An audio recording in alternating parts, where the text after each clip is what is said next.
through a channel. It would never make it through the membrane because it's too large and polar. But that phosphate precludes it from escaping through any sort of sugar uniporter, okay, that might exist. So it's trapped inside the cell. There's a few types of cells that can remove the phosphate and export it back out. The liver can do that.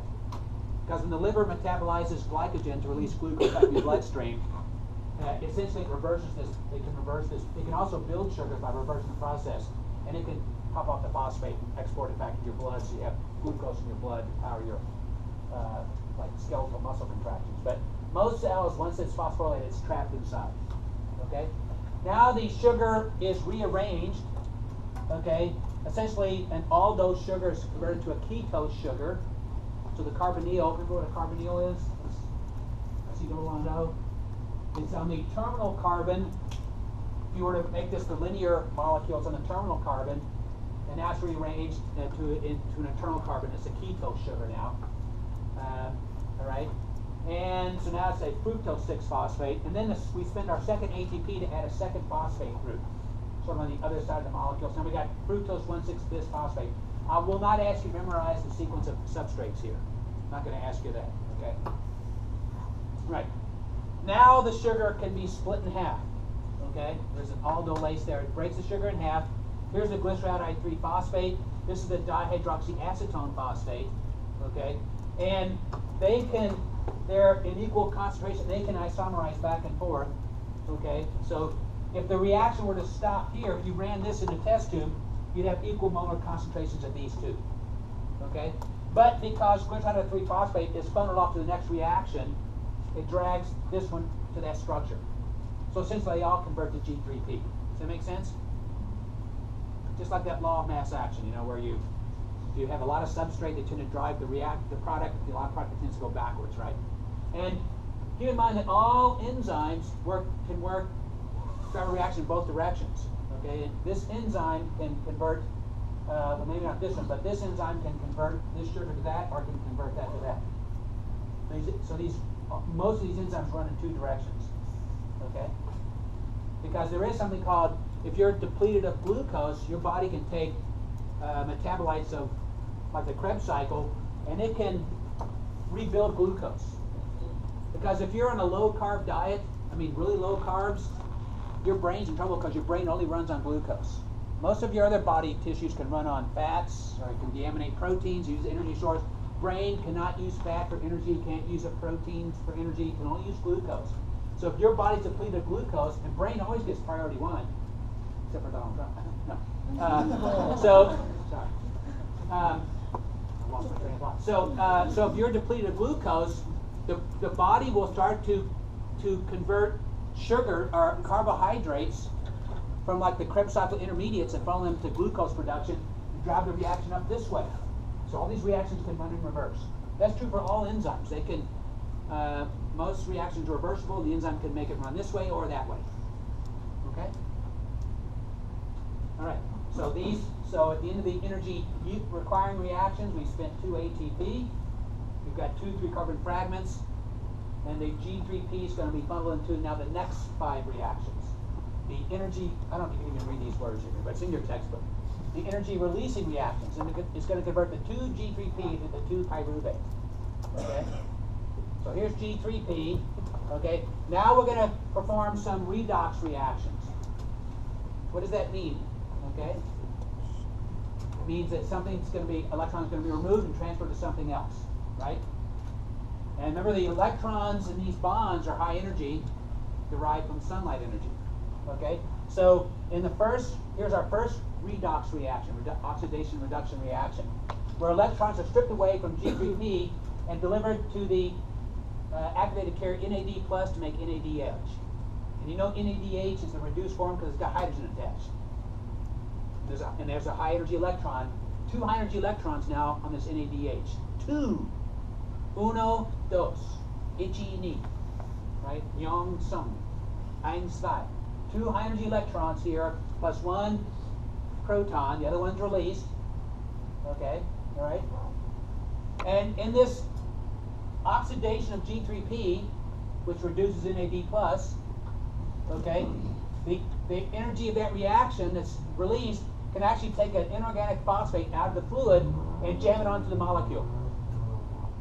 This oxidation reduction reaction, it captures energy, and some of that energy is used to stick an inorganic phosphate, not from ATP, onto this molecule. And that's a high energy phosphate now. Energy derived from this oxidation. Okay? Now we're going to start some of the payoff now. Now that energized phosphate just added is going to be removed to convert ADP to ATP via a kinase enzyme, phosphoglycerate kinase. There we go. Transferring a phosphate to a target molecule. Okay? Right? Okay? And then we're going to rearrange the molecule. We're going to do some sort of a isomerization. The phosphate's going to be moved from this oxygen to this one. Okay? All right? And then there's going to be some rearrangement here. You're going to add water and remove it. That's going to kind of energize the phosphate bond. We won't go into the chemical details there. So now it's at high energy. And now you can transfer to another ADP to make our second high energy ATP product. Now, I said you spin two in the energy requiring reactions. And how many do you make in the energy producing reactions? How many ATP? 4, but I only see 2 here. What gives? There's 2. Remember, there's 2 of the, per sugar, there's 2 of these coming through the pathway. So you got double all these. That means you're making 2 in ADH, carrying high energy electrons, and 2 of these and 2 of these. Okay?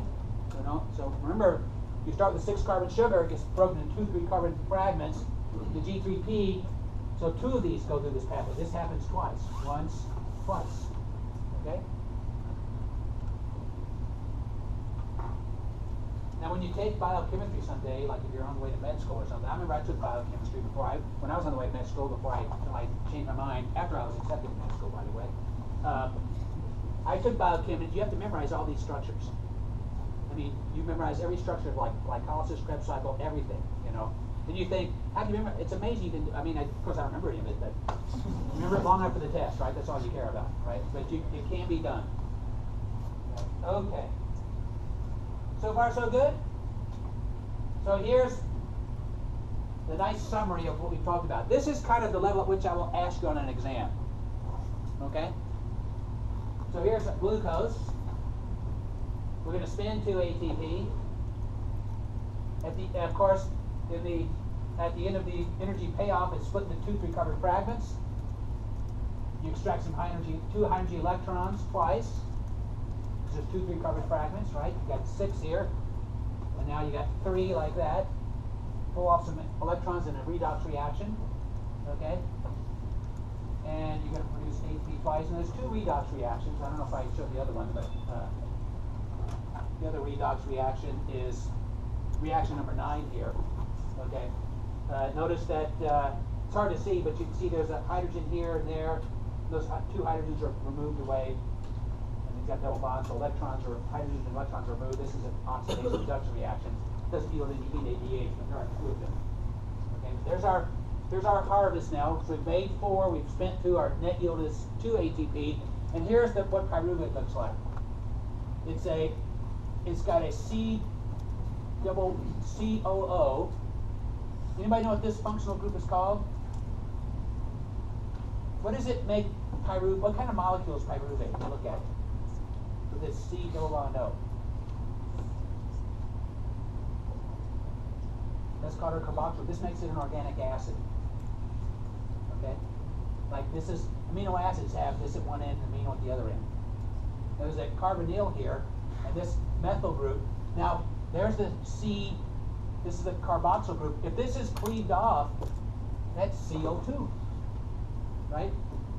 And when pyruvate's imported in the mitochondria, actually this is knocked off and lost as CO2 back into the environment. And this portion here, this carbonyl and CH2, that's an acetyl group.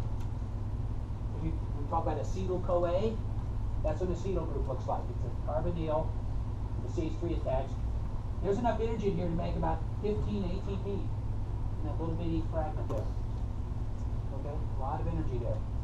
Okay? You got 2 of them. Okay, so a lot of energy in that little acetyl group.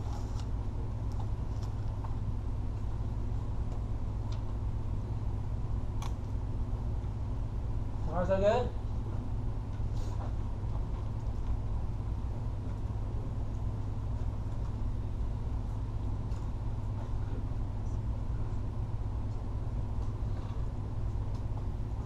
Okay.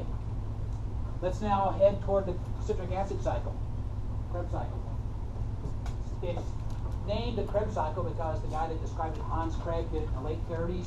He was a Deutscher, a German, but he was in England doing it. Maybe he didn't like the Nazis, is my guess. I don't know if he was Jewish or not, but he was out of Germany.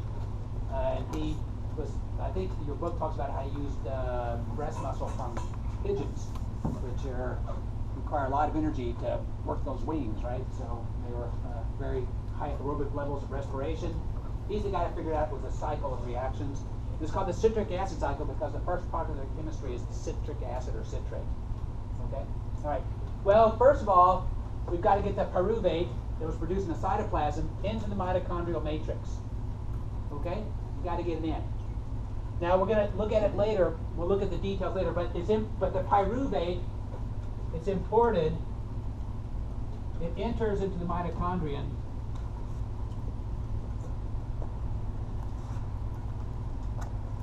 via a symporter.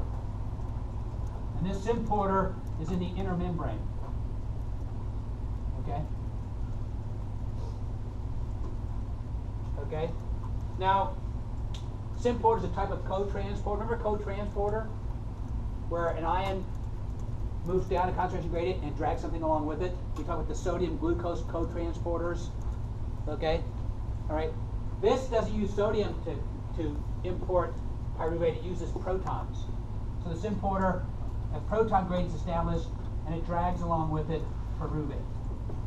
Okay? I think I told you we talked about co-transporters that sodium